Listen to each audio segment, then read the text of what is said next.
Welcome to this Skywatch Weather Special, preparing for the 2019 hurricane season. I'm Chief Meteorologist Jeff Cox. And I'm Meteorologist Daniel McFarland. Over the course of this half hour, our team will be looking ahead to this hurricane season, the trends we're seeing, and how you can prepare. Plus, we'll take a look back on last year's devastating storms, Hurricane Michael and Florence. And before this half hour is over, we look back 25 years ago at Tropical Storm Alberto and the catastrophic flooding that storm left behind.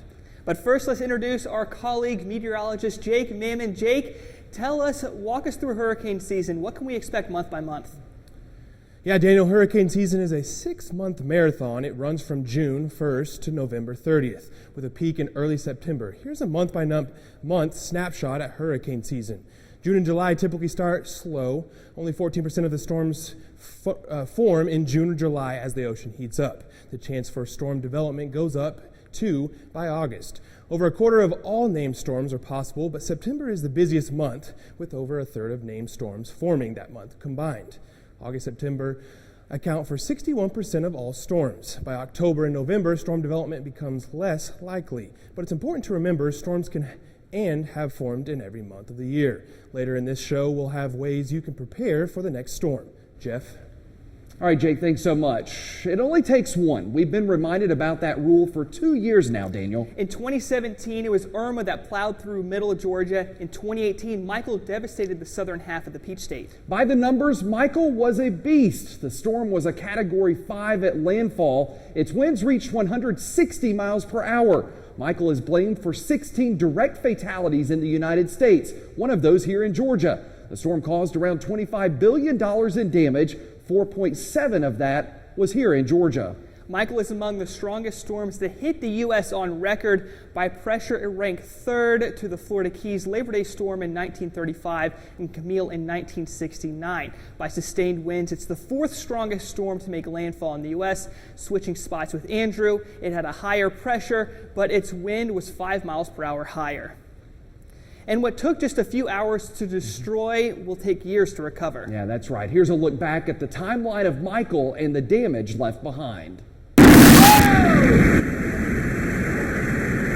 Hurricane Michael made landfall on October 10, 2018 in the Florida Panhandle as an unprecedented Category 5 hurricane. The storm caused catastrophic damage from wind and storm surge, particularly in the Panama City Beach to Mexico Beach to Cape San Blas areas. The widespread damage spread well inland as Michael remained a hurricane as it moved into Georgia. Michael started as a weak tropical system in the Caribbean. After a week of slow development, the storm rapidly intensified as it moved into the Gulf of Mexico. Michael made landfall near Tyndall Air Force Base around 1:30 p.m. The base's wind sensor measured a gust of 139 miles per hour before it fell. Michael crossed into Georgia around 6 p.m. as a Category 3 hurricane. It weakened to a Category 2 storm by 7 p.m. and was downgraded to a tropical storm around midnight, with the eye located over middle Georgia. Michael was a unique storm. It was only the 10th major hurricane since 1851 to make landfall over the Florida Panhandle and is the most powerful storm to do so. Michael was the first hurricane to pass through middle Georgia since 1949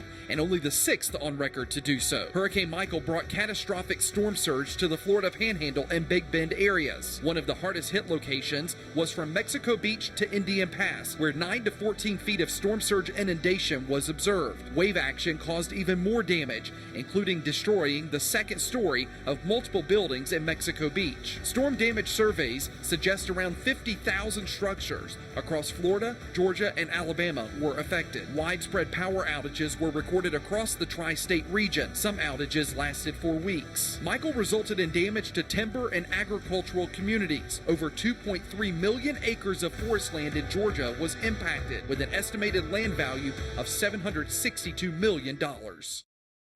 There's more to come on this Skywatch Weather Special. Up next, we go to North Carolina, looking back at Hurricane Florence, a storm that reminded us that hurricanes are just more than wind. You're watching a Skywatch Weather Special, preparing for the 2019 hurricane season.